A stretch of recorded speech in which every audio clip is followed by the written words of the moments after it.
Good evening.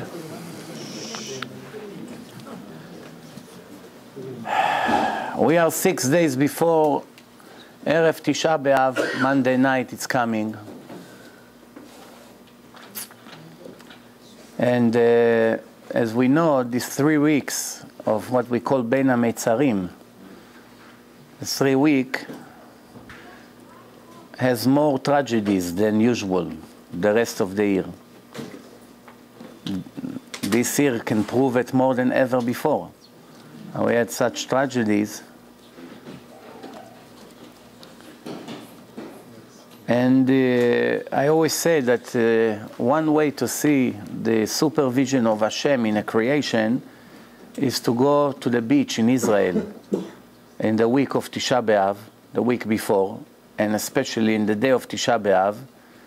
And it's almost impossible to walk 5 steps into the water.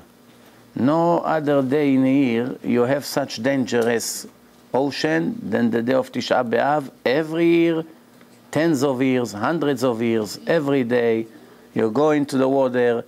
After 5 steps that you're making in, your life is in a risk. The water arriving to your knees. Did you ever hear about a person that went into an ocean, the water arriving to his knee, and his life is in a risk? Did you ever hear such a thing? Sounds like a joke. You cannot stand. The water are pulling you inside like magnet. And you try to go back, and sometimes it's already too late. Another 3-4 steps, and many people drown this week. The Matzilim, the life guards in the beaches, in the week of Tisha B'Av, they don't even bother to check the water. Usually every day they come very early, 5, 6 in the morning. They check the situation in the water, and based on that, they know what flag to put.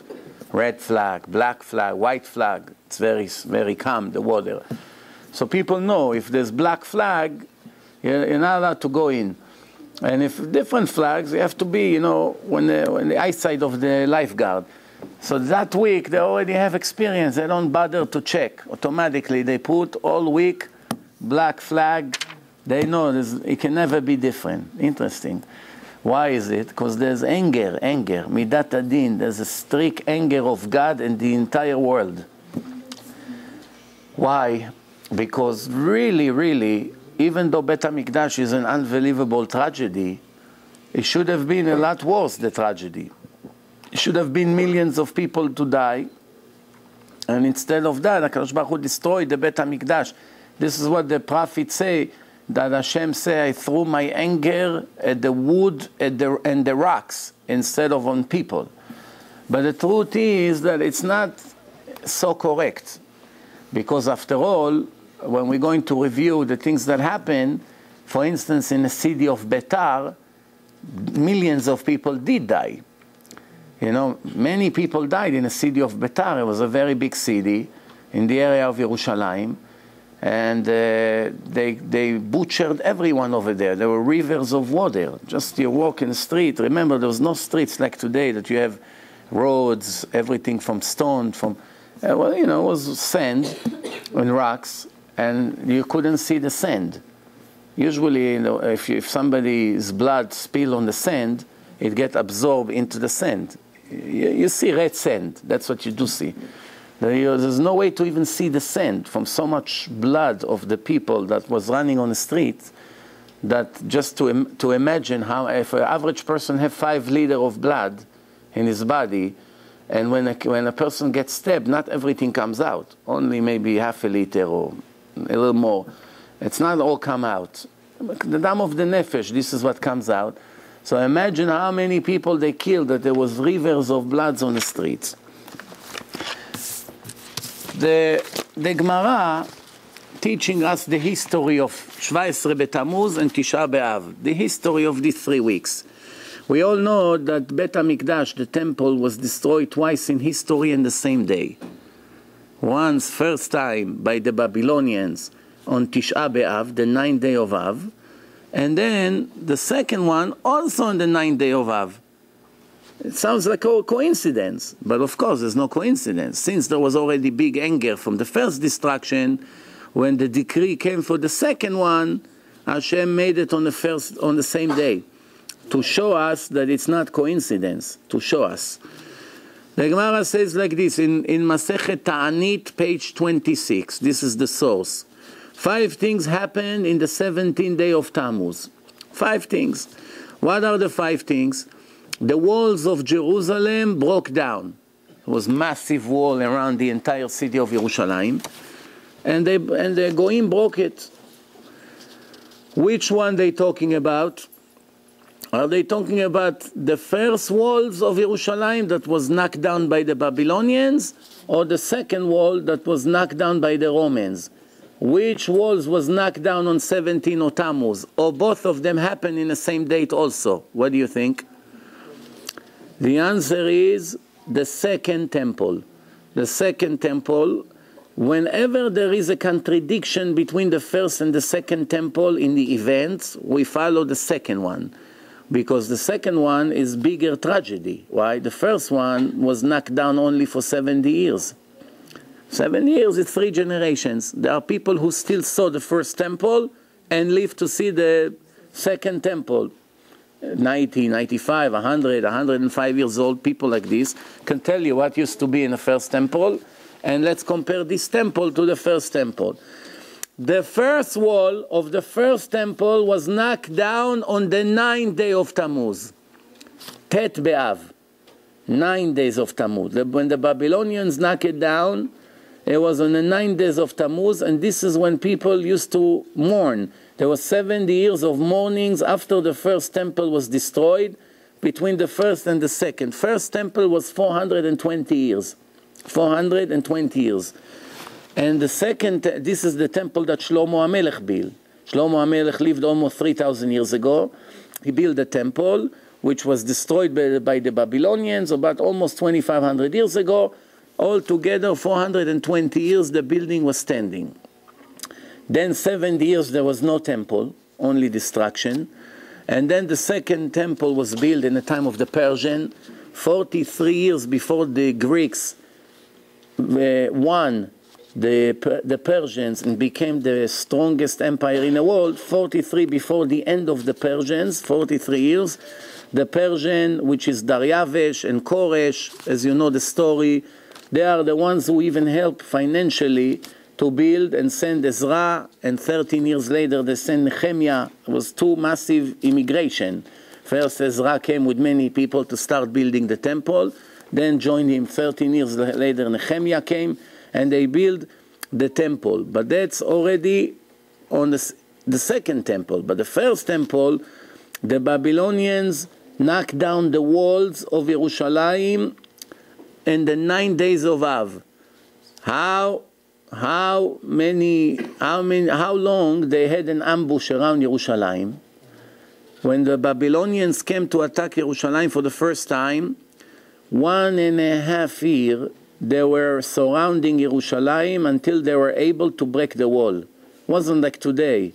You have few big massive missiles, you shoot from the helicopter and there's a hole in the wall, and the rest is very easy. It's very difficult. There's thousands of soldiers, they're holding big pieces of wood, they have to run and hit it, and again, 500 times, 5,000 times, until it's beginning to crash. And then this is under constant war. You know, there's resistance. It's not so simple. People they shooting bones and arrows, and they throwing rocks, all kinds of things. There's a war going on. So, to avoid bloodsheds, they don't want to lose soldiers.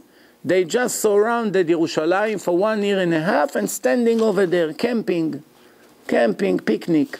1.5 years, nobody goes in and out until the Jews would run out of supply. No food, nothing to eat. Person cannot live, without food. No, when the Jews didn't have food, after 1.5 years, they surrendered. Then the bloodsheds began. They started to butcher the Jews. As I said, there's all kinds of opinions, how many people they killed in Betar, tens of thousands, hundreds of thousands, millions. It's not exactly clear, but definitely a major Holocaust took place. So 5 things happened in the 17 days of Tammuz. First one, the walls broke down. Second, there was a korban every day, every morning. They have a tamid, korban tamid of the morning. This is what we have today, tfilat shachrit for. And korban tamid shel ben ha'arbaim, the afternoon sacrifice. The afternoon sacrifice and the morning sacrifice, everyday routine. This is a sacrifice for the entire nation of Israel. How do they pay for this goat, for the sheep that they sacrifice? From the machatzit shekel. You know the machatzit shekel that everybody gives, poor, rich, everybody gives it. And from that money, it adds up, and of course they have other sources of money, but from this money they used to buy the sacrifices, because this is a general sacrifice, not individual. It's for the entire nation. Now, on these 17 days of Tammuz, the horrible decree happened. From that moment on, there were no more sacrifices in Bet HaMikdash ever again. So this is the second decree. Then the third decree, Apostomus burned the Torah. When was that? Second temple. Apostomus went into Bet HaMikdash, he took the Torah from the Aron HaKodesh and burned the Torah. The Torah went in flame. One thing is, we should know that, the Romans eventually all became Christians. The Romans became Christians, but that was hundreds of years after they destroyed Bet HaMikdash. If Christianity would start before, which means officially by the Romans they would become Christians before, they would never burn the Torah, because the Torah, it's even holy for the Christians, the Old Testament, the New Testament. They will never get to that point. But at that point, when they came to burn the things, they were all idol worshippers. They didn't have Torah yet. They didn't join Christianity. Actually, when they joined Christianity, they made a deal with them. The Christians thought that their religion is not going anywhere. It's not really progressing. It's a bunch of people and that's it. They wanted to make it a massive religion, and the Romans were millions. And they told them, join our religion. And they said, no, it's too difficult. You're keeping Shabbat, you're circumcising the babies, because at that time they were still doing it, the Christians. They didn't cancel it yet. So the Christians said, let's make a deal. We cancel Shabbat and circumcision, and for that you will join us. You understand what foolish response? Yeah, they used to keep Shabbat, the first Christians. Who were the first Christians? Follower of JC. JC was a Talmid Yeshiva in his past. He had bar mitzvah, he put tefillin, he was kicked out of yeshiva because he was looking at the pretty ladies. And plus, I was wondering to myself, there's one thing to look when you're not supposed to. Second thing is to ask your rabbi, your Rosh Yeshiva rabbi, did you see the pretty girls there? What was he thinking? You understand? That's how he was kicked from yeshiva, as the Gemara says. He was a Talmid of Rabbi Yoshua. They kicked him out of yeshiva. And the rest is history. So the other thing that happened on 17th of Tammuz is the 10 commandments were broken. Which one? The first or the second? First. What's the difference between the first 10 commandments to the second 10 commandments? Do you know the difference? One God gave, one Moshe gave. Very good. The first one was 100% God made. Hashem made it. He made the rock, he made the shape of it, and he wrote the letters on it. After Moshe broke it, when he came down and he saw the scene of the golden calf, that the Erev Rav is dancing around the golden calf and the Jews are standing doing nothing. Instead of stopping it, they're all standing and watching. So Moshe Rabbeinu broke the 10 commandments. This is a tragedy that will follow us forever. We can never get rid of this tragedy until Mashiach will come. Even today, every second of our life, every person in the world is suffering from the day that Moshe broke the 10 commandments. Why? Up to that moment, everything a person was reading, everything he remembered. There was no forgetting, nothing. Whatever Torah you read, you remember. Which means you read now a page in a Gemara, it's all in your head forever. Pressing a button, it comes out. You don't have to worry. You don't have to read it 101 times until you remember. One time, you remember it forever. That was great. Only Jewish people? No, everybody. Everybody in the world, whatever they're forgetting what we have, this forgetting, it was not exist. The memory of the people was very strong when it comes to Torah. The non-Jewish people, they didn't have Torah, so there's no way even to test it. But for the Jews, up to this moment, everything a person would read, he would remember. From that moment on, we don't remember anything. This is the price we paid. The second commandment, Hashem told Moshe Rabbeinu, prepare yourself a piece of sapphire. It's very expensive sapphire, you know, it's especially the size of the luchot. Moshe has to prepare the shape and come up to the mountain with it, bring it up, and then the finger of God, which is all mashal. It's not, Hashem doesn't really have a finger, but Hashem engraved the 10 commandments on the boards that Moshe Rabbeinu prepared. And the man-made creation and God's creation, there's nothing to compare.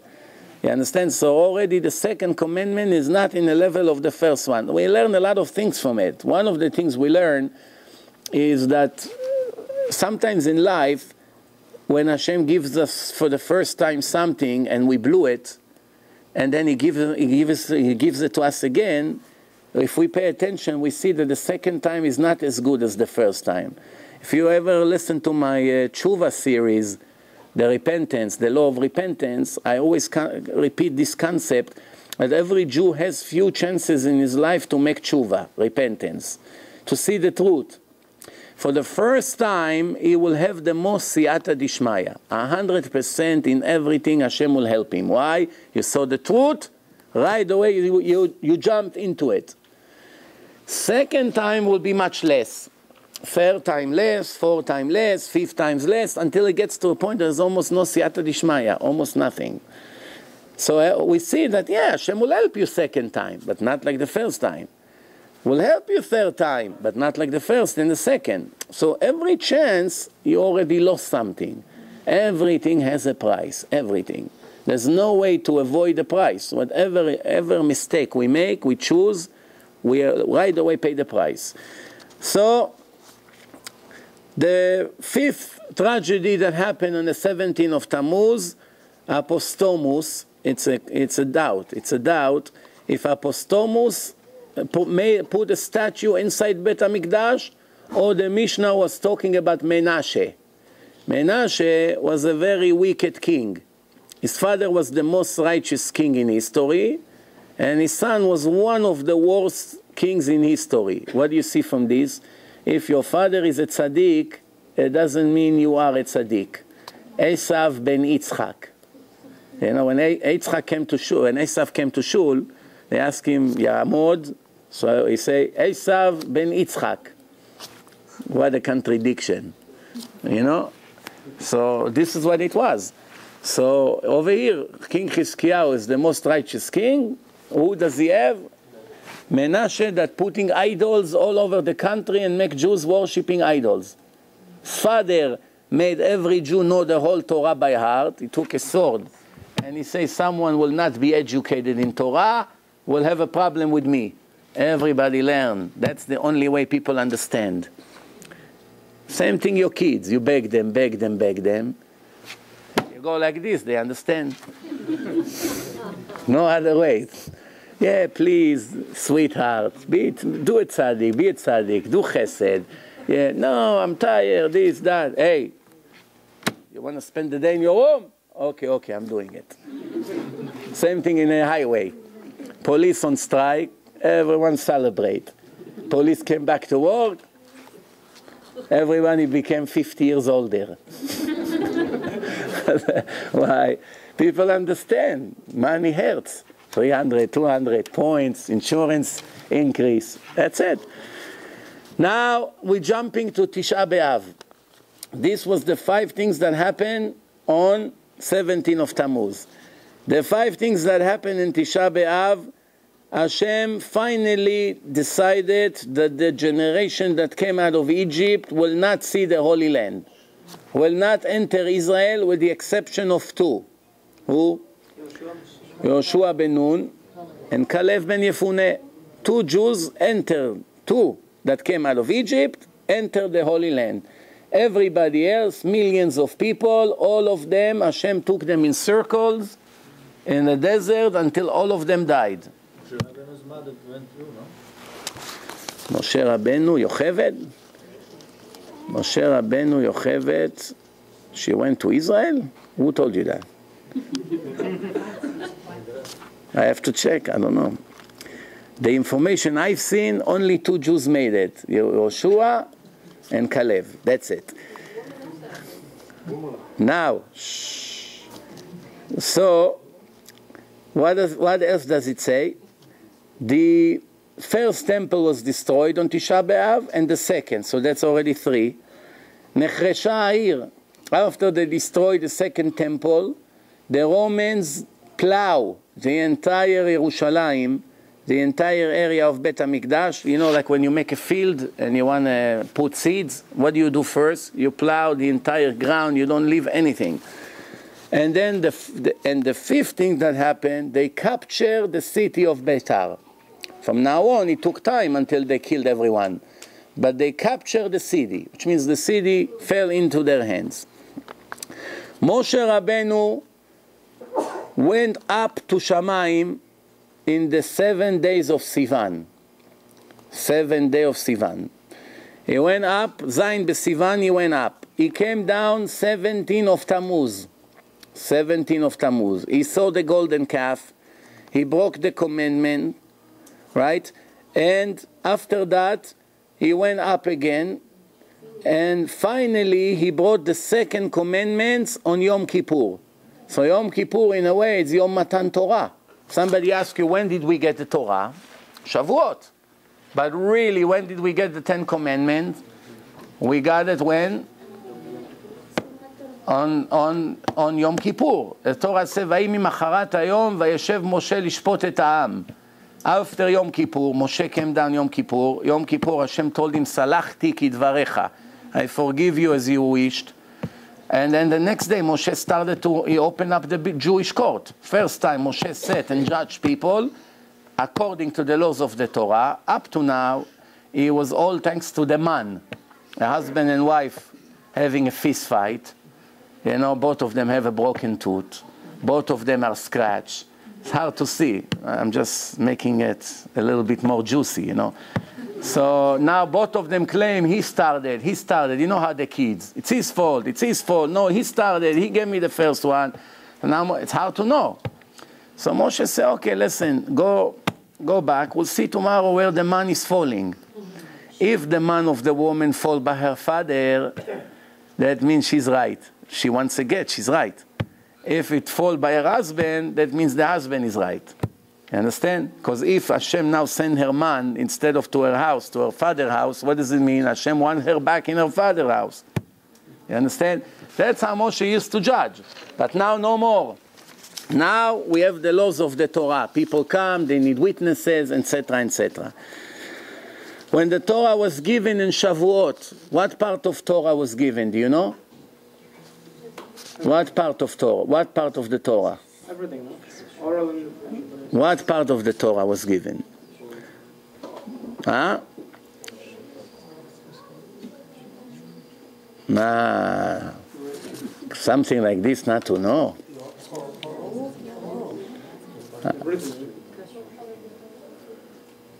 What month in the Jewish calendar is Shavuot? Let's make it easier for you. Huh? Sivan. Sivan. So if Moshe got the Torah in Shavuot, which is Sivan, right? And then he broke the first commandment, and he received the second commandment only 80 days later, which was Yom Kippur. But before that, what part of the Torah he received? All the oral law, and half of the written Torah. From Bereshit bara Elokim until Parashat Yitro. That's it. The rest was all not written yet. When was the rest written? After the incidents took place. Another thing happened, Hashem called him, write another piece. Then a few years later, come, write the rest. Come here, write. He goes to Ol Moed, together with Hashem. Hashem show him fire, and black letters running on a fire background. And Moshe writes, and the last day of his life, he wrote the last psukim of the Torah. Some say Yoshua wrote it, some say Moshe was writing it with tears about his own death. And that's how, in the last day of his life, he wrote 13 Sifrei Torah by a miracle. You know, it takes 2 years, 1 to 2 years, to write one Sefer Torah. 1 to 2 years. How long it will take to write 13 Sifrei Torah? Almost all your life. You know? So it's 25, 26 years. Everything in one day by a miracle. He gave one Sefer Torah to each tribe, and one of them they put inside the coffin there to be a testimony for all the other. In case something goes wrong, you have a doubt, you go and you check. And this is how it was. Then, in the first temple, the ambush of the Babylonians started in 10 of Tevet. That's why we fast also in the 10th day of Tevet, Asara B'Tevet. Why we fast in Asara B'Tevet? Many people don't even know. Why? They decided to attack Bet HaMikdash, and the 1.5 year ambush that they made started in the 10th day of Tevet, Asara B'Tevet. And then it ended in 17 of Tammuz, which is a year, remember, from Tevet to Tammuz, but not this Tammuz, the following Tammuz. The following Tammuz. On the 9th of Tammuz, they broke the walls. So altogether, about approximately 1.5 years. And then, a month later, they finally, unfortunately, destroyed the Bet HaMikdash in the end. Which means 9th of Tammuz, they broke the walls. A month later, they destroyed Bet HaMikdash. Who was that? Nebuchadnezzar. Nebuchadnezzar, that's what they did. What made the first temple to end it like this? What history was prior to that? You know, the empires, there are 4 major empires that one was after the other. First was the Babylonians. Then the Persians. Came the Persian, knocked out the Babylonians, and the Persian took place. Then came the Greeks. Alexander Mokdon, all these names. And he knocked down the Persians. And in the end, the Romans. The Romans. So 4, altogether 4. What happened until we arrived to the moment that the first temple was destroyed? Listen good. There was a king, very big Rasha. The wicked people of today are sweethearts compared to him. Yeah, sweethearts compared to him. Why? Listen what he was doing. His name was Yehoyakim. Yehoyakim. One word. And he was so anti-Torah and anti-God. This is like 2,600 years ago. He was taking a Sefer Torah, taking a sharp razor, cutting the names of Hashem from the Sefer Torah, taking it out, going like this with his razor around the name of Hashem, taking it out, and throwing it into the fire. You believe such a thing? This was he was doing, sitting and enjoying. Today, a king, everywhere you go, is very busy. Busy, politics, like now, Obama, doesn't have a minute of rest. Obama doesn't have time to go to the bathroom now, especially when this country is about to go bankrupt. Where are you? Now you have time to sit in the bathroom. Tomorrow people will do riots on the street. Come sign the bill. America is... The politicians today, yeah, they have their vacation, I'm not saying no, but most of the time when they work, there's a lot of work. There's work, especially when the country is in a war or not doing so good. But this king has time. He has nothing else to do. He sit, he cut the names of Hashem and throw it to the fire. Then come Nebuchadnezzar. Nebuchadnezzar didn't want in the beginning to destroy Israel, to kill people, or to destroy Bet HaMikdash. That wasn't the original plan. All he wanted, Babylon occupied the whole world. All he wanted is that the Jews pay him tax. We occupy Israel. Okay, I want X amount of money every month. Who is going to be in charge to give me the money? Make yourself rules, make yourself police, IRS for yourself. I don't care. This is what I want. I want money. I want slave, I want money. Slaves, I don't need you. I want you to pay. So he made the amount, And that's it. What happened? This king Jehoiakim was a very wicked king. He didn't ask the rabbi what to do, what not to do. So he decided to rebel against Nebuchadnezzar and not pay him the tax. It all started with money. He doesn't want to pay the tax. Nebuchadnezzar came to Jerusalem, and he came and he said, okay, everyone will pay the price that you have a stupid king. He wants to go against me, the strongest person in the world. I'll teach you a lesson. The rabbis came to him and say, no, no, no, sir, why should you kill innocent people? We will give you Jehoiakim on a platter. He was Jewish? Yeah, Jewish king, and you do whatever you want with him. We will give you the wicked king, and you do whatever you want with him. Why should you kill innocent people? We want to pay you the tax. He is the one who doesn't. So Nebuchadnezzar told them, okay, fair enough. Give me the king, I won't touch you. So they went to him and said, come, you have to come with us. Where do I go? To play golf. Where do you go? What do you think? We paid you a visit? We left the yeshiva and came to visit you? What do you think? You come with us because we're giving you to Nebuchadnezzar. All of a sudden, he became a Talmid Chacham. He said to them, I don't understand. Don't you know the halacha? If the Goyim come to a Jewish city and they attack the city and they say, give us this person, if not, we'll kill all of you. What the halacha say? He told them, you have to all get killed and not turn one Jew into the hand of the Goyim. Now you're taking me and you're giving me to them? So the rabbi told him, you fool, you don't know the halacha well enough. The halacha say, if the Goyim come and say, give us one Jew, without saying a name, or if not, we'll kill all of you, then we cannot choose which Jew is going to get killed. All of us are equal. We all have to give our life. But if they come and say, give me Mr. X, we want to kill him because he rebelled against the king, because he cheated on the taxes, because he killed another Roman soldier, whatever. We want him because we have a problem with him. We want to put him in jail, or we want to kill him, or we want to send him to exile, or we want to make him a slave, whatever they want to do with him. And they already have a specific reason why they came after that Jew. Then one way or the other they're going to get him. Why should we all die for him?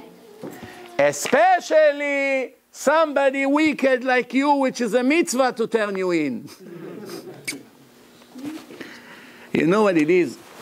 Many people find it very surprising when they get to this halakha. Listen, this is a halakha.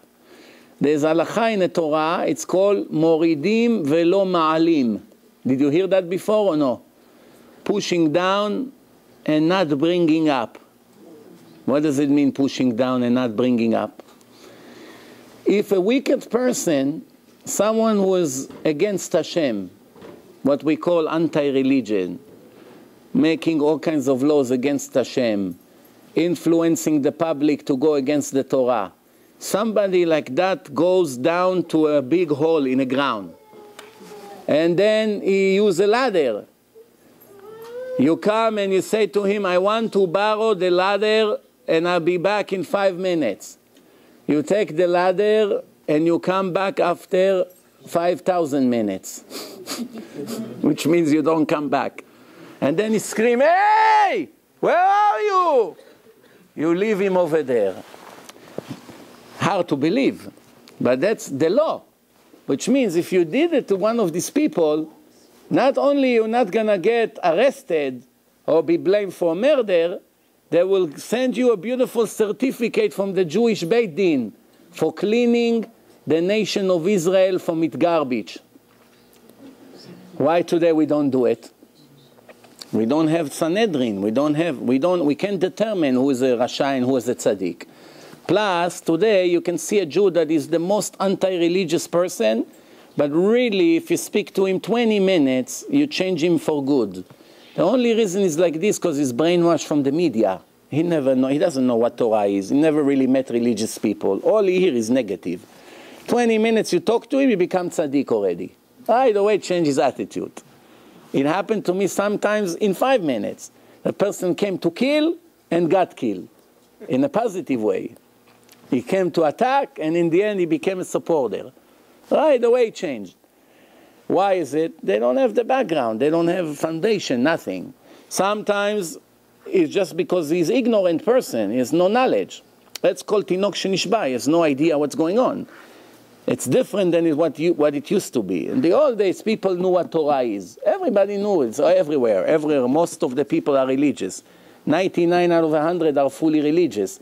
The 1% is not religious. What are you going to know? What are you going to say? Oh, I'm a tinok shenishba. I'm a baby that were captured by the goyim. I don't know what Judaism is.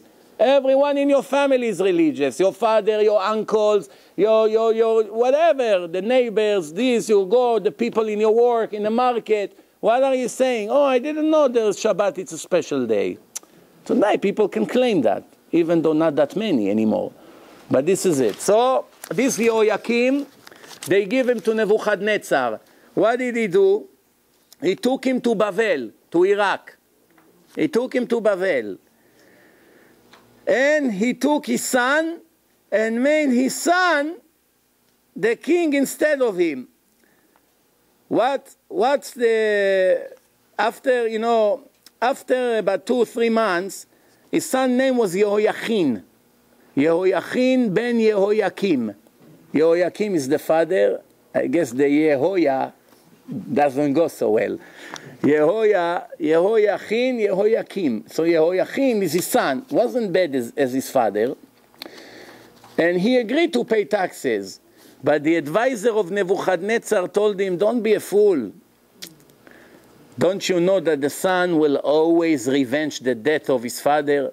You got his father, you put him somewhere in jail, in Bavel. Whenever he's going to have some power, he's going to surprise you.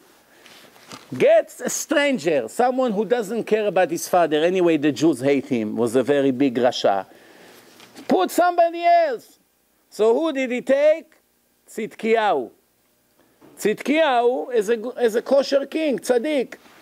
King Tzidkiyahu, 11 years the king. Now he's in Israel, 11 years is the king. After 11 years, his advisors come to him and say, Rabbi, Your Majesty, how long we going to pay taxes to this wicked midget? How long? It was very small, 3 feet. Yeah. So he said, how long we going to pay him taxes? 11 years since you became the king, we paid him fortune. Don't you see that he's a big Rasha? He take the animals and eat them raw. Like this. The animal is still alive and begins to eat. Ever min achai. It's one of the 7 laws that the Goyim has to keep. So he's already beginning to prepare a mered to rebel against Nebuchadnezzar. Come the prophet Yirmiyahu, and he comes to him and say, don't even dare to think about it. If you're going to rebel against Nebuchadnezzar, he will take you to Bavel, to Iraq, to Bavel, and you will never see Bavel. So he said to himself, what kind of words the prophet told me? He's going to take me to Babylon, but I won't be able to see Babylon? How can it be? Doesn't make sense. If I'm there, I'm going to be able to see. He ignored his warnings. And what happened? That's when the attack started. Imagine, it's all started with money. Of course, Hashem had his reason. Gilui Arayot, Shfichut Damim, Avodah Zarah, and then in second temple, Sinat Chinam. We know everything physical, every physical tragedy, the tragedy that you see, it's only the results. What's the root of the problem is always in heaven. The roots of everything that happened here is a decision in a court of heaven. What's the reason? Jews disrespect one another, will destroy the temple. I don't want their sacrifices. I don't want to smell anymore these amazing smells of the sacrifices of what we call today shish kebab. I'm not interested. I don't want this smell anymore. Why? They don't deserve it. I'm not interested in your sacrifices. I want sacrifices from people who are worthy. Someone who is not worthy of it, I'm not interested. Oh, the Beit HaMikdash was destroyed. So,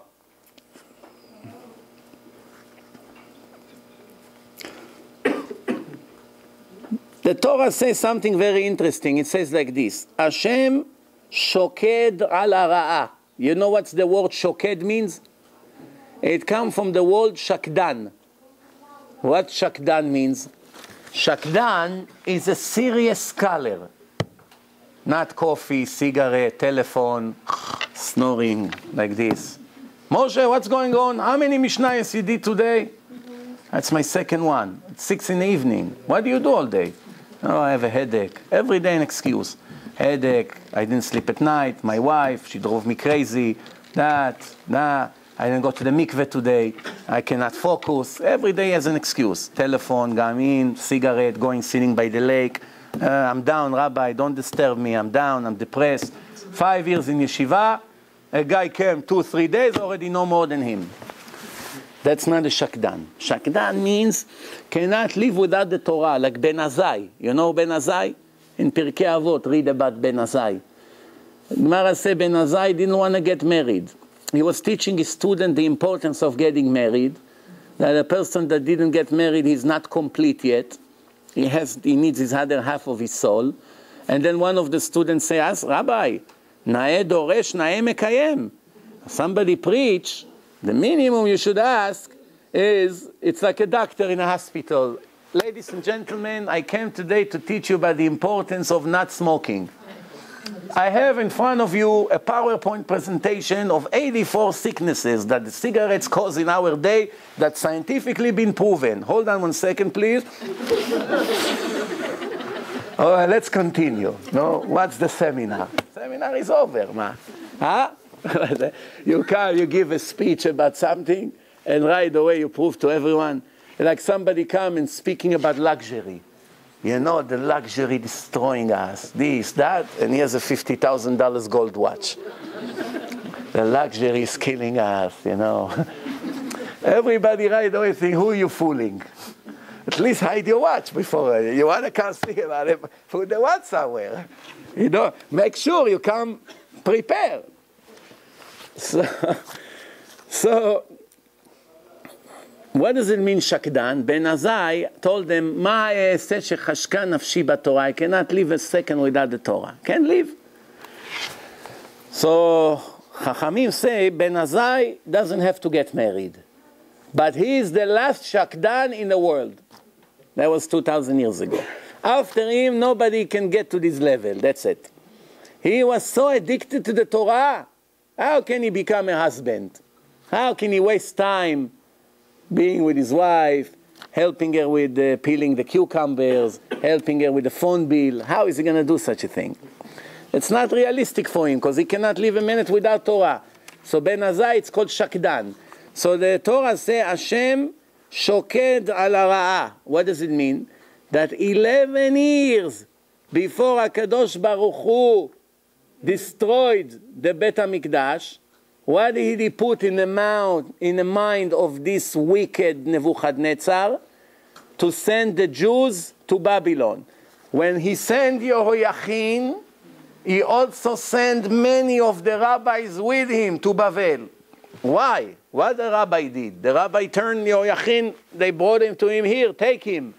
You all going with him. Why? Why didn't you do it before? Where were you until now that you let him rebel against me like this and you didn't make a revolution? From here, you get the answer to the question, why the Egyptians had to suffer if they have such a stubborn king Pharaoh? Pharaoh should get killed. Why the nation of Egypt had to, every firstborn died, blood, this, the animals are dying, hail. Why? Kill the person that makes the problem. He's the one who fight against Hashem. Why? Because the people didn't come and burn his house with him together. When you see that you have a king like this, like in Libya now, Gaddafi, finally they open up their head.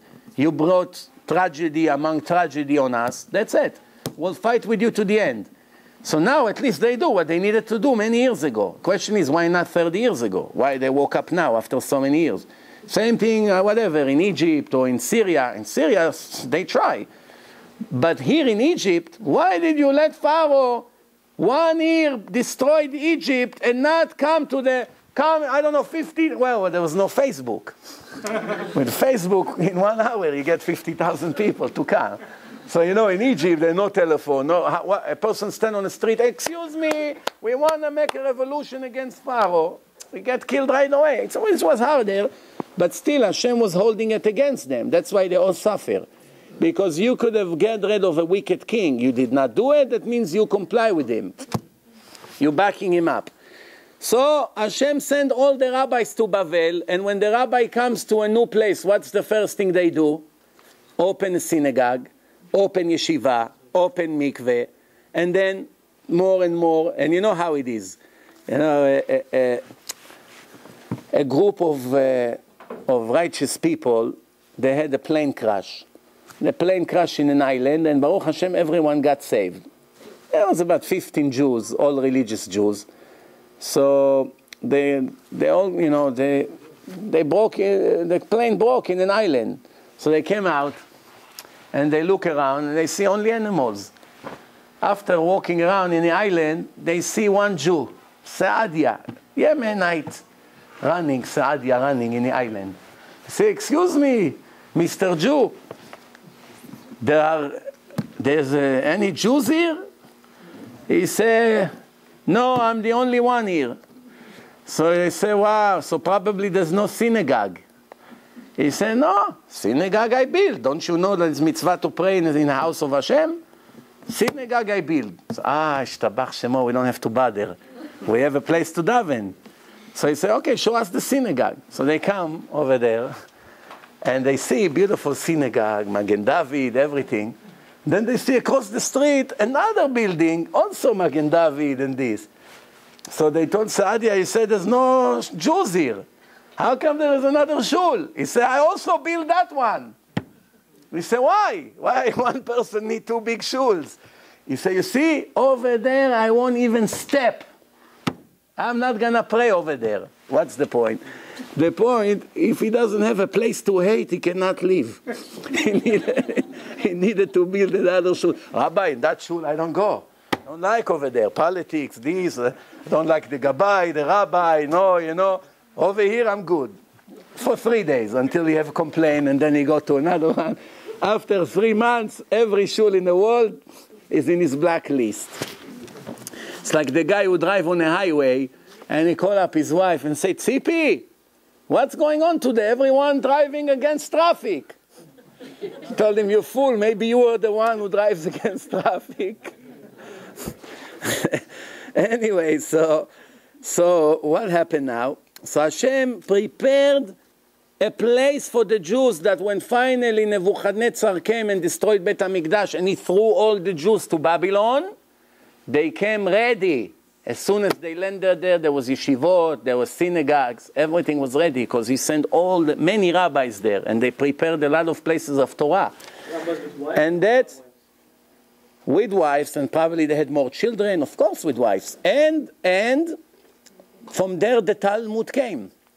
The Talmud Bavli came from there.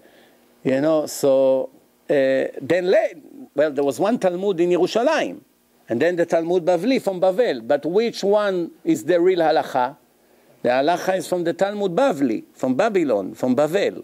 Not because the Yerushalmi is not proper or is not accurate. No, because many parts of it are missing. We couldn't follow it. We don't have the entire picture. As also when they printed it, there was all kinds of misspellings and all kinds of things like this, which is not as accurate as the Talmud Bavli. The Talmud Bavli was kept in the original way, all over the world, in Ashkenaz, in everywhere you go, you still have the same Gemara. The halacha is like Talmud Bavli, but the main reason is because the Talmud Bavli is finalizing the entire 400 years of halacha, because that was signed after the Yerushalmi. Which means they saw the Yerushalmi didn't see the Bavli. The one who saw the prior rabbi to him, and he made the law, he has an advantage. The first one didn't see the one who came after him. The one who came after saw the one before and still wrote what he wrote. So he has the advantage. So, what else?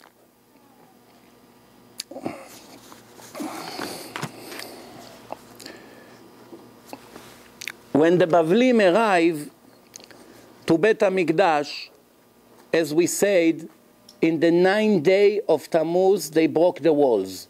And a month later, they burned it. But 2 days before they burn it, they enter into Bet HaMikdash. 7 days of Av. 7 days of Av, which means in our year, it's Shabbat. This coming Shabbat. That's when the Bavlim entered the temple. Why did it take them 48 hours to burn it? Why? Because they were getting out all the treasures of Bet HaMikdash. There are hundreds of soldiers. And it took them 2 days to take all the gold and all the things, the menorah, everything that was in Bet HaMikdash, 2 full days until they got everything out, and then they burned the place. There's one midrash that says that when the Bavlim took all the gold out of Bet HaMikdash, the price of the gold in the entire world went down by 50%. Which means if today 1 ounce of gold is $1,600, imagine you get up in the morning, it fell down to $800. Why? So much gold in the world. The whole walls of Bet HaMikdash was all pure gold. Tons of gold. They peeled it all from the walls. To break it slowly, slowly. That's why it took them so long. Until they got all the pieces of gold. When they finally took all the gold, then they burned Bet HaMikdash. That was from 7 to 9. Then when they burned Bet HaMikdash, how long the fire was going on? Started from 9th until the following day at night. That's why Sfaradim still don't shave or haircut or meat or wine, all these things that we do, until the next day. Not the end of Tisha B'Av, the end of the 10th of Av. Why? Most of the temple really got burned in the following day. So the main tragedy was on the 10th of Av, not the 9th. The Gemara says, Amar Rabbi Yochanan, if it was up to me, I would make the fast day on the 10th day of Av. That's the proper way. It should not be on 9, because we follow by the total destruction, not the beginning of the destruction, right? If somebody come to your house and begin to break 5 windows today, and tomorrow came and knocked down the whole building, when they ask you when your building was crushed, how are you going to say, today or tomorrow? Tomorrow. Yeah, so that's why some of these laws are still applying the next day. And then Navi Yirmiyah was seeing the fire of Bet HaMikdash and crying and walking. And he warned Tzidkiyahu, but they didn't hear. He warned him not to do it, to rebel against Nebuchadnezzar, and that was the end of it. The second temple was built 34 years before the Greeks knocked out the Persians from power, which means the last 34 years of the Persian Empire. Then the Greeks came over and they controlled the world 180 years. 180 years. Who won against the Greeks? The Hashmonaim, Hanukkah, the story of Hanukkah. The Hashmonaim kicked out the Greeks out of Israel, and the Hashmonaim controlled the land for 103 years. How long the Hashmonaim, the descendants of Yehuda, Maccabir, Matityahu and his 5 children, their children, grandchildren, etc., how long they were in power? 103 years. Then Horus the king, made renovation in Bet HaMikdash. He made it much more beautiful than what it was. Sha'ar Horus in Yerushalayim, if you go with the archaeologists, they show you all kinds of things that Horus did. So Herods in English. Horus, the original name is Horus, but in English I once heard that they say Herods. Maybe now you understand. All together, 430 years. 34 plus 180 plus 103 plus 103. Together, 430 years. When the ambush took place, how did the Jews receive the goats every day to sacrifice in the morning and in the evening? They needed Korban HaTamid, no? You need to bring 2 sheep every day. If everything is sealed, closed, there's no in and out, There's no way to go get sheep. Well, you don't have sheep inside Bet HaMikdash. So everything, so where are you going to get the sheep from? So what happened? They used to take a basket, send 2 coins of gold every day, lots of money. It costs much more than the regular price. Why? Because you cannot get it. Somebody wanted to do business. So they used to send 2 coins of gold in a basket, and they used to take 2 goats, put in this basket, and they bring it up every day like this. Until one old Rasha, one old man, came to them and say, how long you selling your soul for the money? He said to them, don't you know that as long as the Jews sacrifice these 2 sheep every day, you will never be able to beat them up? You don't understand? That's their power. Stop sending them the goats and see what's going to happen. So the next day, what did they do? The Jews sent 2 coins of gold and they sent a pig. A juicy pig. And when they brought it up, in the beginning, it was far to see, because you're all the way up. When they brought it halfway through, they realized that they sent the pig. So they stopped. They were not pulling it. And the pig, he got nervous, he's in the air, so he stuck his nails into the wall of Yerushalayim, into the walls of Bet HaMikdash, what we see today, the Kotel HaMa'aravi. He stuck his nail. And the Gemara said the entire land was rocking, shaking. And in that day, there was the end of the sacrifices ever. That was the last day of sacrifices. This has happened also in the 17 B'Tammuz, Pasak Korban HaTamid, and 2,000 years we're waiting for it to be renewed. Hopefully in a third temple, but that was the end of it. So, we cover some of the history. Of course, there's a lot more to talk about. I want to finish with telling us some of the halachot that applies to these days. There's some differences between Ashkenazim and Sfaradim, because most of this is custom. Custom is tradition, minhagim. Nobody listens to music for the entire 3 weeks. No argument about this. Music makes a person happy, and it's not time to be happy. And most of the laws for Sfaradim, it's in a week that falls on Tisha B'Av, which means if it's Tuesday, so it starts from Saturday night to Tuesday night, most of it. If it's Sunday, there's only 1 day. No haircut. We'll soon get to it.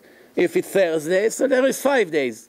But most of the, such as no haircut, no shaving the beard, no laundry, not wearing new clothes, shower with cold water, all these things applies to Sfaradim only in the week that Tisha B'Av falls in it. The Ashkenazim started way before.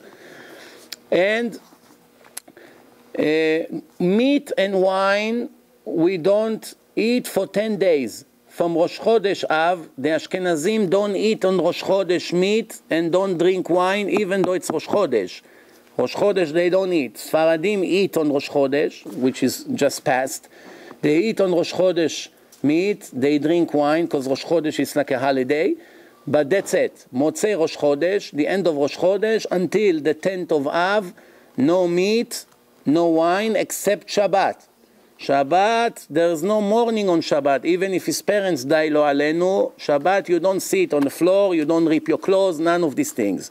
You understand? Shabbat is above everything. No permission to mourn, unless if a person had a horrible dream on Shabbat morning, and he wants to fast on Shabbat because there was a dream that showed him that his time is ending, then in the old days, they had permission to fast on Shabbat, not today.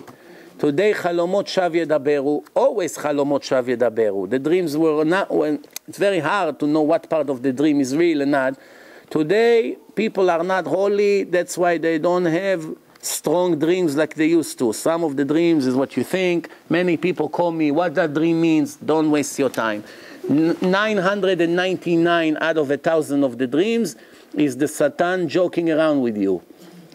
Showing you teeth falling, showing you this, all kinds of things. Don't worry, nothing will happen. When you dream you win the lottery, don't buy a ticket.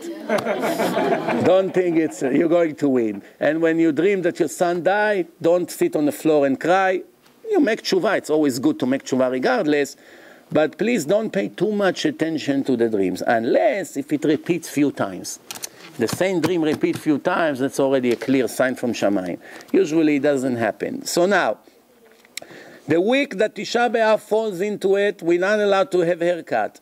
We're not allowed to cut or to shave the beard. But the mustache, for those who the hair goes into their mouth, you know, some people, they shave in one side, and then they shave in the other side. By the time they finish the other side, it's already grew in this side. So now, they fix the mustache, they cut it, they finish the meal, they already feel the hair falls into their mouth. Well, I just cut it. It's growing very fast. They can hear the noise, how the hair is growing. So people like this, maybe they're allowed to take the entire beard. But normal people, they just cut a little bit, the line, because it bothers them. Some people, like Rav Chaim Kanievsky, don't cut the mustache at all. The mustache covers almost the entire mouth. If you see, they look at the face, you don't really see their lips. They leave the mustache like this. What happens if there's Brit Milah in that week? For instance, this coming Sunday. Somebody who have Brit Milah for his son. So, the father of the son, and the sandak is the person who sit and hold the baby, and the mohel, right? They're allowed to fix their beard if they want, or to have whatever, haircut, you know. Huh? It's a mohel, it's also a mitzvah, special mitzvah for him, and it's a simcha. It's big simcha. He participates, without him, this simcha wouldn't happen. It's a part of the simcha. You understand? No, but this is only up to the week that Tisha B'Av Chal. That means now, for instance, Ashkenazim, right? They don't have haircut now. All the Ashkenazim, they don't catch their beard. But what happens if they have a Brit Milah? If they have Brit Milah, even they are allowed to fix. If they want, Lichvod Brit Milah, because it's a simcha for them. Then, what happen if there is a Chatan, right? And he has now Sheva Brachot. And he wants to show up to the Sheva Brachot in the evenings with his beard shaved. Let's see, somebody who shaved his beard completely. He has a woman face, very smooth. You know, now all of a sudden, after 2 days, he didn't shave. It looks not good, you know. Everybody comes to party with him, whatever. So, it says, Yesh Mekelim. It's an argument if he is allowed to fix his beard or not. Some say yes, some say no. Depend on your rabbi. Then, Sfaradim are allowed to cut their nails all 3 weeks. Ashkenazim, some of them don't even cut their nails in some days. Then, the week of Tisha B'Av, no laundry. What happens if you need to for the children? There's nothing for the children. For the children, it's a different story. But for you, we have to prepare clothes that is not clean, which means now, today what? It's Tuesday. Start from today. Wear a dress shirt, wear it for more than half an hour, put it aside. Tomorrow wear another different dress, wear more than half an hour, put it aside. The next day, now you have 2 or 3 shirts, you don't need more, because you have up to Tuesday night, that's it. And then next week, you're not allowed to take brand new from the laundry. Beautiful smell comes, you know, starch, beautiful from the dry clean, not allowed. Not allowed even T-shirts. Even T-shirts, not allowed to take them new from the laundry. So the same thing now. Wear a T-shirt half an hour, take it off. Prepare yourself few T-shirts. Some say even underwears. You wear it for an hour, you take it off. You wear even socks. You wear it for an hour, you take it off. It's nothing. An hour, it's nothing. But it makes it used already. It's not brand new. Okay, suits like this, anyway, we wear it more than 1 day. You know, suits, you don't make laundry to your suit every day, yeah? So that's no problem. Can you iron? Okay, no ironing also, because ironing is a part of laundry. We're not allowed to say Shehecheyanu the entire 3 weeks. The entire 3 weeks, unless it's on Shabbat. Person ate a fruit, special new fruit, on Shabbat is a different story. Then, what happened, for instance, if tomorrow there is a Siyum Masechet? One person finished the whole Masechet. I finished Masechet Shabbat, finished Masechet Kiddushin, whatever. So that's like a party. Are you allowed to eat cold cuts? In a party, they want to serve meat, yes. Wine. Siyum Masechet is like Brit Milah. It's a special holiday. From here we see the importance of this, of Siyum Masechet, allowed. What happens if you own a restaurant, kosher restaurant, and there are Chilonim, secular Jews, that don't keep the fast. They eat kosher, but they don't keep Shabbat, they don't keep fast, they just eat kosher. And they want to, and you are working in the area that you have a lot of customers. They come, they want to eat on 17 B'Tammuz or Tisha B'Av, right? And they want to come and they want to eat in these 9 days, they want to eat meat by you. You have a meat restaurant and you say, give me shawarma, give me this, give me that. He wants to buy. Are you allowed to sell him or not? If you're not going to sell him, he's going to go buy chas v'shalom not kosher in the end. He wants not to eat meat. So, you know, there are few reasons why it's allowed. One, because he may take not kosher.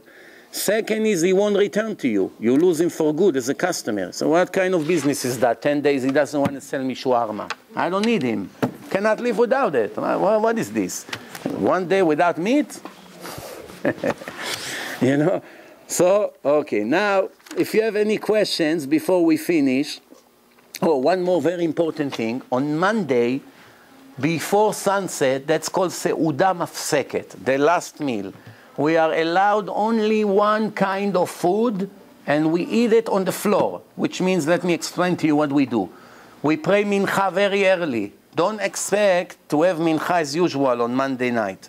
The mincha, every shul will announce, and before 5, it will give enough time to come home and eat. So before the mincha, you can eat whatever you want. Just not meat and wine. Whatever you want, rice, fish, whatever you want. Vegetables, salad. Then you finish this meal, you pray mincha, and then you do one more meal, which called Seuda Mafseket. Bread with egg, hard egg, that's it. Or rice. It can be mixed with beans or corn, but that's it. Rice with bread. Which means one kind of dish, not 2 dishes. Not 2 different dishes, like, you can drink as much as you want. Better to drink water, because if you drink juices, it makes you thirsty. So, you sit on the floor, you're already taking your leather shoes off, you put non-leather shoes, no leather at all, not even on top. Not even a part of the shoes cannot be.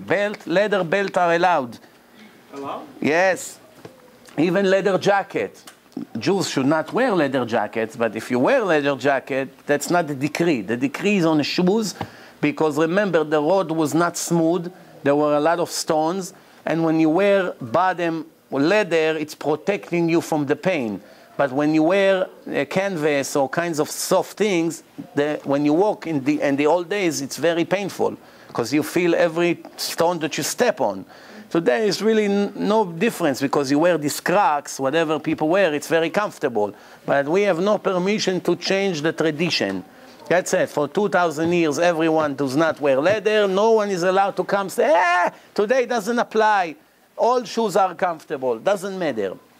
5 different things like in Yom Kippur are not permitted, also in Tisha B'Av. Even pregnant women have to fast.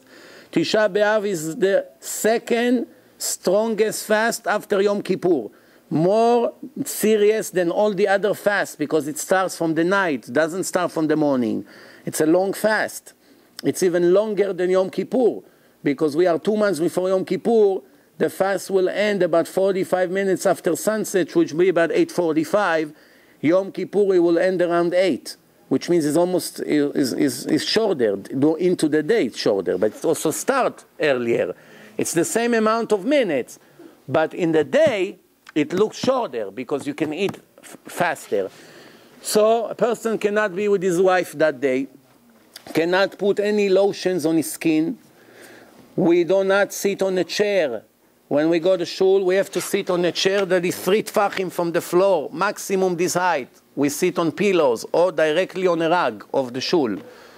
And also up to 1 o'clock the next day, up to Tuesday, 1 o'clock, we're not allowed to sit on chairs or on bed. In a bed you can sleep. You don't need to sleep on the floor, because when you lay down, this doesn't matter. But after 1 o'clock, you can already sit on chairs, which means the mincha of the next day, Tuesday, people already sit on the chairs. You understand? Then on Monday night, there is a regular Arvit, and then at least an hour of reading of kinot. Kinot means very sad poems that we read for 2,000 years for the destruction of the shul. Also, for the slaughtering of the 10th holy rabbi, Asara Aruge Amalchut, that was killed by the Romans in a very cruel way. There's a special things. On Tuesday morning, it's very, very, very recommended to take a day off from work. Why? Because the Gemara says someone who did not mourn on the destruction of Jerusalem will not see the rebuild of Jerusalem. When the Mashiach come and I'm going to build the third temple, I will not let that specific Jew see the salvation of Jerusalem, because when everyone was sitting in the shuls crying, he went to 47 to sell gold. He didn't care about my building. He won't see my building. Don't play with fire. Better to take a day off. If you have goyim, let them work in a business. Tuesday. Better to take a day off. Now, this day off can be used for two things. First, in Shacharit, there's 2 to 3 hours kinot. Shacharit is 1 hour. Most of the people in the world put tefillin in the morning. Some people, like Moroccan Jews and some others, they put tefillin in mincha, not in the morning. I suggest to put in the morning as usual. This is Minhag Yerushalayim. If you know from tradition from your father that your father in Tisha B'Av put it on mincha, follow your father. But if you don't have a clear minhag, better to do it like the majority, which means as usual, as usual. Okay? So no taking a shower, of course, on Tisha B'Av, no lotions, no intimate relationship with the wife, no leather shoes, no wearing leather shoes, and no drinking and no eating. Okay, that's the 5 things, the restrictions that you have, exactly like in Yom Kippur. Like I say, Monday the davening is longer. Also sitting on the floor. Sitting on the floor with a talit and tzitzit is very not comfortable. It's supposed to be not comfortable. And people read and they're counting how many years we are counting the destruction of the temple. So Tuesday all day, half a day. Tuesday from morning when Shachrit will be, 8 o'clock, let's say they start, they'll be finishing around 11:30, 12, depend on what shul. Some shuls read it slow, some shul fast, depend. The Ashkenazim and the Sfaradim have differences in their kinot, but it doesn't matter. Both of them are very, very sad. And both of them with the same spirit of really, real sadness. Not allowed to say hello to each other or to shake hands. Hi, how are you? Hello. If somebody told you hello, you can go like this because he doesn't know the halakha, you go like this. It's a complete day of mourning. Okay, make sure you don't turn the radio on, don't start listening to music, not watching movies, all kinds of things like this. You have to feel the pain of the destruction of the temple, that 2,000 years we suffered tremendously because of that tragedy. If we had the temple, life would look a lot different than today, a lot. Any questions before we end? Yes? Not allowed to learn Torah unless if you learn stories of the destruction of the temple. You know, like Kamsa Bar Kamsa, the story of Kamsa Bar Kamsa, I believe it's in Masechet Gitin, I believe. The whole story, how because of the Jews had a party and they invited the son of Kamsa instead of the father, and the owner of the party didn't like him, and because of that he told the Jews, the Goyim, the Jews won't take a goat from you because maybe the lips is cut, and because of that, that was one of the reasons of the destruction. There's one thing I forgot to say, it's worth another minute to hear. The Midrash brings a story that is horrible, that this was one of the reasons that convinced Hashem to destroy the temple, believe it or not. This story, what was the story? There was one rabbi married to his wife peacefully. And you know, after a while, there was a man that liked this, the wife of the rabbi. And he was instigating between the rabbi and his wife. And one time he said to the rabbi, send it to me with your wife. And the wife went to deliver it. And then he kept her by him for 3 days. And then he came to his father and said, what kind of wife you have? You send her to bring me something. Then I saw her hanging out with the guys on the street. She's not mother. She's talking to guys on the street. You must divorce her. It's big chilul Hashem. You are an important rabbi and your wife standing with a gang on the street. So the rabbi said, well, I don't have money to pay her ketubah. She has a very large ketubah and I don't have the money. So he told him, how much you need? He told him, this is how much I need. He said, don't worry, I lend you the money. I lend you the money and you divorce her. And he's thinking to go after her. So he lent him the money. The rabbi divorced her. And then after a few weeks, when the time came to pay the loan, or a few months, he didn't have the money. So he came to him and said, Rabbi, what about the money? It's the due date today. And he said, I don't have. He said, okay, very good. You come work for me. So the rabbi went to work in his house. And what does he find out? That his ex-wife and him got together. And they're now together. So he's serving them on the table like a waiter. And he's crying for seeing the situation, how he was fooled by this guy. So he's working for them, and he serves them the drinks, and his tears are falling into the drink, and they're sitting and laughing and kissing and enjoying in front of her ex-husband. This is the dirt, the level, the dirty level that people arrive. And Hashem says, if this is the level people arrive to, what do I need them? Boom. The decree was finalized and the temple was destroyed. This is one of the reasons. That's enough to destroy. We don't know. Today, people are doing much worse things than this. The level of the people is not what it used to be. Maybe because the level of the people was higher than today, such a thing was a major tragedy. If something like this would happen today, what do you expect from such level? The level of the people is so bad. Yeah. Why he trusted him right away?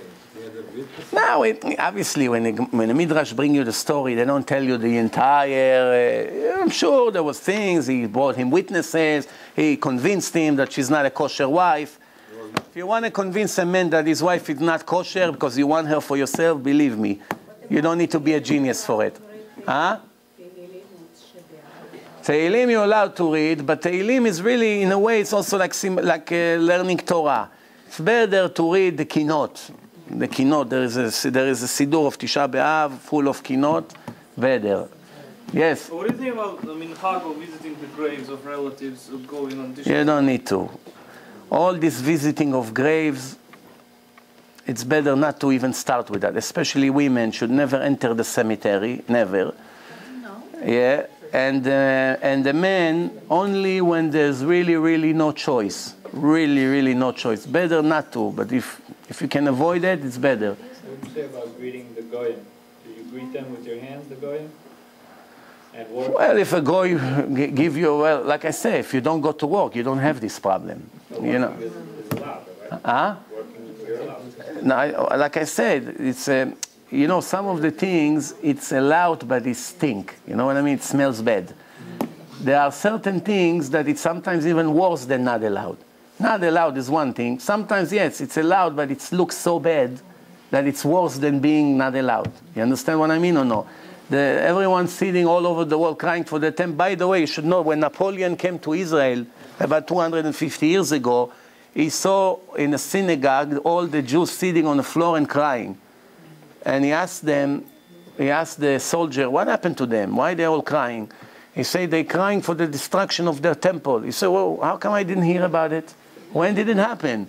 They said, no, Rabbi, 1,800 years ago. Remember, there was 200 years ago, 1,800 years ago. He said, 1,800 years ago, and now they remember to cry? He said, no, Rabbi, every year they cry, as a memory of what happened to them. He said, a nation like this has a bright future. If you don't forget your history, a nation without history doesn't have a future. And you know, he fell in love with the Jews.